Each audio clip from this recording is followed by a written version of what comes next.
안녕하세요. 금제 한권수입니다. 오늘은 면역 체계와 해독에 대해서 말씀드리겠습니다. 건강에 있어서 제일 중요한 것이 식습관과 생활 습관이라면 면역 체계와 해독은 더욱더 중요합니다. 어느 하나 소홀하게 다뤄서는 안 되는 일입니다. 그러면 먼저 면역요법에 어떠한 방법이 있는지 알아보도록 하겠습니다. 왜 똑같은 환경과 상황에서 어떤 사람은 감기에 걸리고 또 어떤 사람은 감기에 걸리지 않을까요? 인체의 면역 체계를 이해하고 건강을 지키는 데 매우 중요한 것이 면역 체계입니다. 그것은 바로 인체의 면역성과 직결되는 문제입니다. 면역성이 강한 사람은 독감에 걸리지 않지만 같은 조건에서도 면역성이 약한 사람은 독감에 걸리게 됩니다.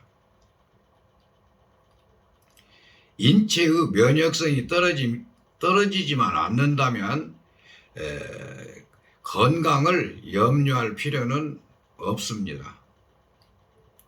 우리는 상상하기 어려울 만큼 많은 독성 물질 환경 속에서 살아가고 있습니다. 화학 독성 물질이 인체에 들어와 약화시키면 질병이 왔을 때 우리는 피할 수 없게 됩니다. 어떤 이는 암으로, 어떤 이는 당뇨병으로, 또 어떤 이는 관절염으로 또는 고혈압 등으로 인체의 면역 상태가 나쁜 부위의 질병이 나타나게 됩니다.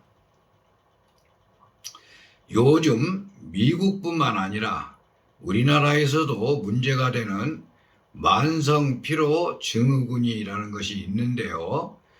이것은 말 그대로 증후군이기 때문에 특정한 질병을 뜻하지는 않지만 늘 피곤하고 몸에 힘이 없다는 것이 특징입니다.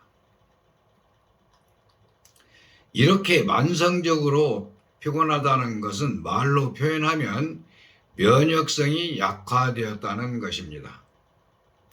만성 피로 증후군은 병원에서 혈액검사, 초음파 검사, 엑스레이 등으로 검진을 해보아도 인체에는 전혀 이상이 없는 것으로 나타납니다. 하지만 정작 본인은 환자 이상으로 몸이 힘들고 맥이 없다는 것이 문제라면 문제이고 특징이라면 특징입니다. 인체의 면역성을 떨어뜨려 질병에 대항할 힘을 잃게 하는 요인들은 바로 각종 오염 물질들입니다. 음식이나 공기나 마시는 물을 통해 인체를 오염시키는 화학물질, 중금속, 농약, 살충제, 방부제, 기생충, 매연, 정서적 스트레스 등이 있습니다. 화학 독성 물질이 인체의 조직 세포에 축적되면 체내 황산화제와 미네랄 등이 감소되고 호르몬 활동이 교란되기도 하며 심지어는 인간의 유전자가 변형되어 세포의 비정상적인 성장으로 이루어질 수도 있습니다. 면역 체계는 몸의 기능을 정상적으로 유지하고 생명을 정상적으로 지켜나가는 최전선의 방어 부대입니다.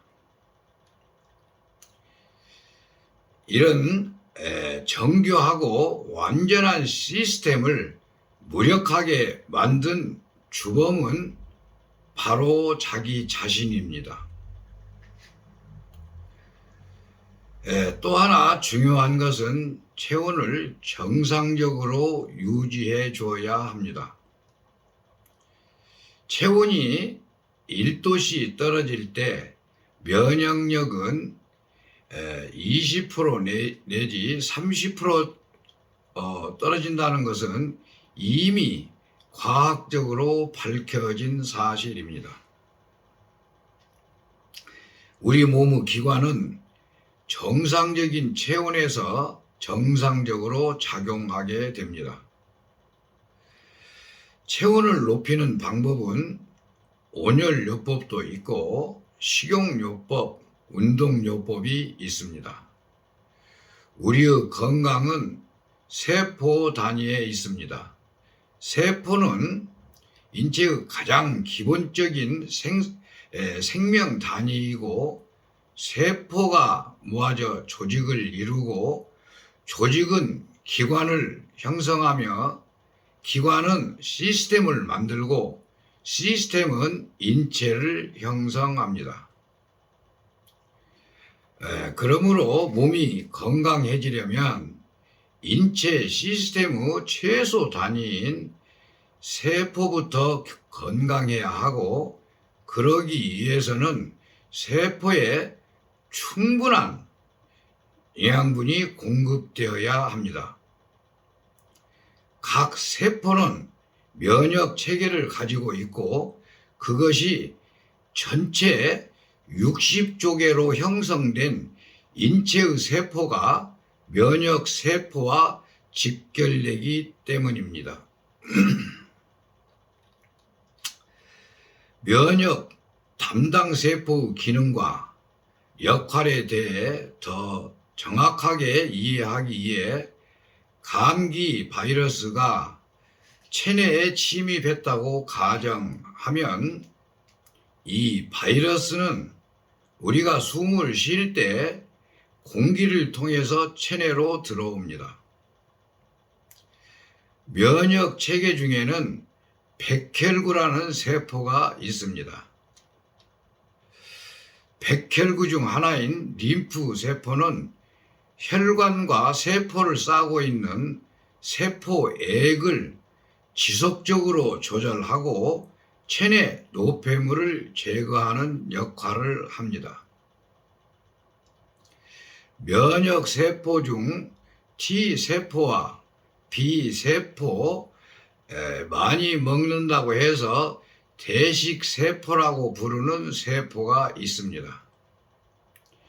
T세포들은 체내 보초병으로 아군과 적군을 구별하는 역할을 합니다. 예를 들어 T세포들이 감기 바이러스를 만난다면 이 바이러스를 붙잡고 마치 헌병처럼 신분을 조사하고 만일 침입자로 판단되면 그들은 즉시 바이러스를 체포하고 전투가 일어납니다. 전투가 심해질수록 전쟁터는 아수라장이 되고 침입자에 대한 저항으로 면역 반응이 나타납니다. 면역 반응은 열, 염증, 관절통, 림프절 종대, 또 얼굴 홍조 등이 증상이 나타나는데요. 일반인들은 이런 증상을 몸살이라고 이야기합니다. T세포들이 전투를 벌이는 동안 인체는 그 다음 단계로 B세포를 투입시킵니다.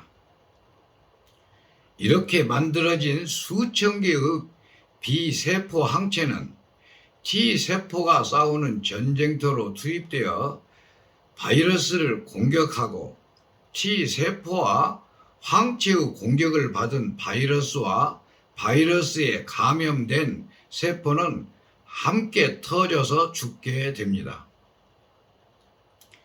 이쯤에서 또 다른 종류의 백혈구 부대가 활동을 개시하는데, 많이 먹는다는 뜻의 대식 세포는 침입자를 먹어치우도록 설계되어 있습니다.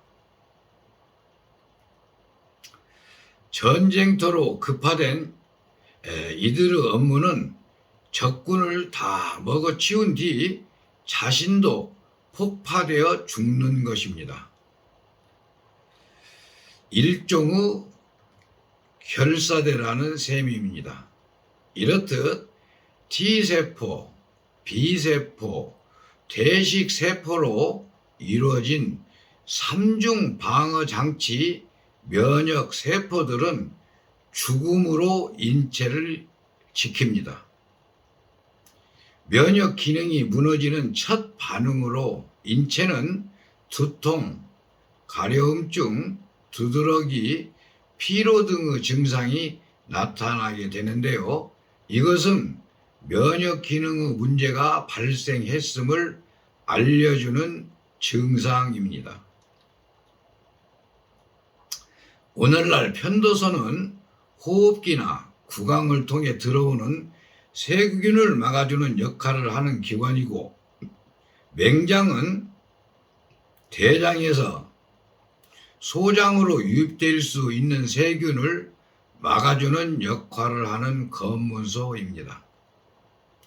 그런데 현대의학에서는 두 기관의 중요성을 인식하지 못하고 문제가 생기면 함부로 절개해 버립니다.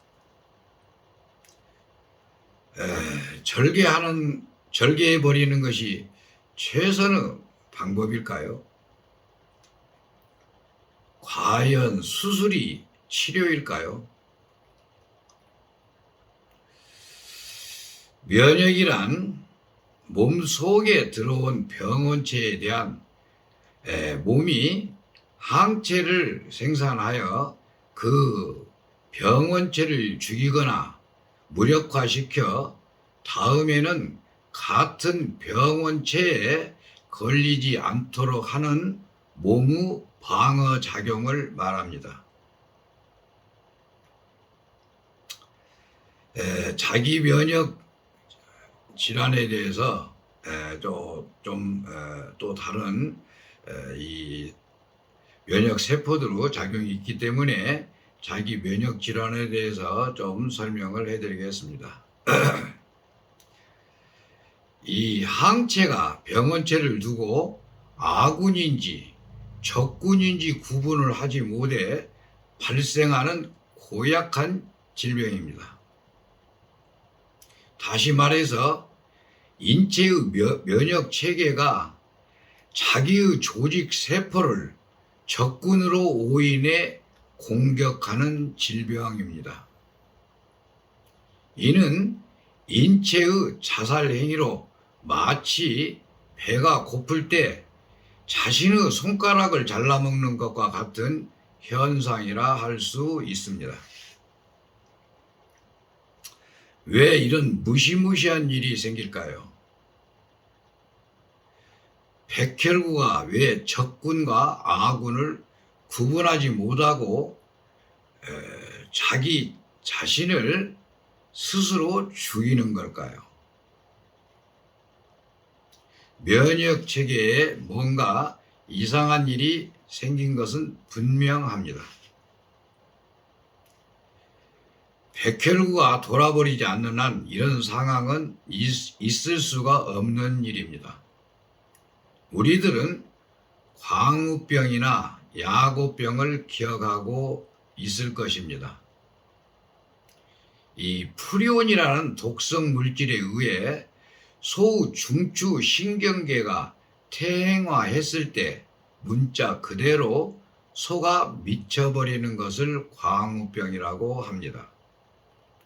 그리고 그 미친 소고기를 먹은 사람에게 생기는 병이 바로 야고병입니다. 이와 비슷한 상황이 백혈구에게도 발생할 수 있다는 것입니다. 백혈구들이 적군과 아군을 구분하지 못하고 적군과 아군을 모두 잡아먹는 사건이 발생하는 것입니다. 왜 이런 일이 생길까요? 문제는 세포 간의 대화 단절에 있습니다. 인체의 생명 현상에서 가장 중요한 요인 가운데 하나는 세포 간의 대화입니다. 세포 간의 대화가 원활하지 못하면 인체의 생명 현상에 문제가 발생할 수 있습니다. 우리 보통 일반 집안에서도 서로 대화가 없으면 어떠한 오해가 생겨서 문제가 생길 수가 있죠. 비슷한 현상입니다.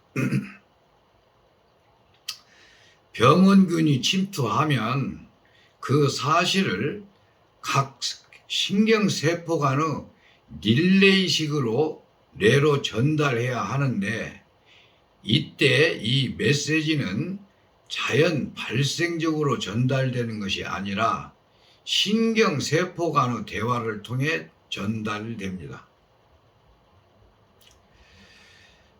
세포 간의 대화는 주로 세포막에 있는 글리코 영양소에 의해 이루어지기 때문에 영양소가 결핍되거나 이 영양소 균형이 무너지면 면역 세포 간의 대화는 단절되고 따라서 병원균에 대한 대응이 불가능해집니다. 글리코 영양소는 세포 간의 상호 면역 대화를 통해 우리의 몸을 유지시켜주고 세포 간에 관여하고 DNA에도 관리하며 항체, 항염, 암세포의 성장 및 전이의 억제작용, 대사관계, 호르몬 조절 기능, 중추신경계, 또 줄기세포 활성화를 해줍니다. 글리코 영양소가 균형이 무너지면 독성 물질은 면역 체계를 혼란시키고 호르몬 체계를 교란시켜 억제 세포 기능을 망가뜨릴 수 있습니다. 결국 백혈구가 병원균과 정상 세포를 동시에 잡아먹는 이 어이없는 사건이 발생하는 것입니다. 이 대표적인 케이스가 베체트병과 루푸스입니다. 베체트병은 입 안이나 생식기 등에 끊임없이 궤양이 생기고 잘 낫지도 않으며 홍채염, 관절염, 혈전 정맥염 등을 특징으로 하는 복합적이고 만성적인 질환이고 또 루푸스는 전신 자가면역 질환의 대표적인 병이라 할 수 있습니다. 이 두 병은 이게 희귀병이기 때문에요. 이렇게 흔하게 우리가 들어보거나 거기에 대한 별 상식이 없죠. 이것은 하나의 희귀병입니다. 이 루푸스는 DNA의 여러 가지 세포에 대한 자기 면역 질환으로 사구체, 신염, 혈관염, 관절염 및 빈혈을 동반합니다. 면역 체계는 최소한 두 가지 방법으로 암을 방어해 줍니다. 첫째는요, 발암물질이 세포에 들어가 엄청난 일을 저지르기 전에 그것들을 모두 청소해버리고 또 둘째로는 건강한 면역 체계는 변종 암세포를 직접 잡아먹을 수 있습니다. 우리도 일반인들에게 많은 숫자가 아닌 암세포가 있는데 면역 체계가 잘 되고 건강한 사람들은 저런 암세포들을 저런 우리를 도와주는 이런 면역 세포들이 도와주고 있기 때문에 우리는 그런 질병을 앓지 않는 것이죠. 그래서 이 암 환자들은 저런 면역 체계가 깨졌을 때 일어나는 병이 암입니다. 건강한 면역 체계가 암세포를 죽이거나 암의 진행을 막아버리는 것은 바로 조금 전에 이야기했던 면역 체계가 건강했을 때입니다. 그러므로 암을 치료할 때는 하나의 원칙이 있음을 이건 정말로 기억해두고 잘 알아놔야 할 암의 치료법입니다.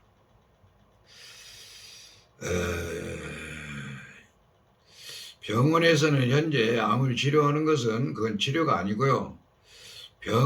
암을 아직도 정복하지 못한 암을 알아가기 위한 하나의 생체 시험입니다. 그 원칙이란 암 자체를 죽이거나 수술하거나 화학약품을 사용하는 것이 아니고 열쇠는 병든 암세포 자체에 있는 것도 아니고 인체의 면역 기능에 있기 때문입니다. 비정상적인 세포에 대한 인체의 반응인 면역 체계가 문제의 핵심입니다. 우리는 약물을 투입해 암과 직접 싸울 필요가 없습니다. 수술과 약물을 투입하는 방법으로 암과의 전쟁에서 이길 수 없다는 결론은 이미 나와 있습니다. 그러므로 면역 체계가 강화되도록 하기 위해서 몸 속에 각종 중금속이나 화학물질, 환경물질, 기생충, 바이러스 등이 유입되지 않도록 해줄 뿐만 아니라 이미 축적되어 있는 것들을 서둘러 해독해 줘야 하고 체력을 키우고 그것이 면역 체계를 강화시키고 몸을 정화하는 것이 가장 중요한 방법입니다. 그때 비로소 우리의 면역 체계는 기력을 되찾고 스스로 암과 싸울 수 있는 것입니다. 인체 면역 체계는 백혈구, 림프구, 항체 등을 면역 체계의 역할을 극대화시켜 면역성을 높여주는 것과 해독을 하는 것이 가장 건강을 유지하는 최선의 방법입니다. 이 무서운 병들의 근본적 배경에는 늘 독성 화학물질이 있다는 것을 기억하시고 피를 맑게 하고 몸을 해독하는 것이 치료입니다. 치료를 하는 자들은 누구나 치료는 면역과 해독이 우선이 되어야 합니다. 의사가 되든지 대체의학을 하는 분들이 면역력과 해독요법을 하지 않으면서 치료한다고 하는 자들은 제 생각으로는 무조건 사기꾼 아니면 장사꾼들입니다.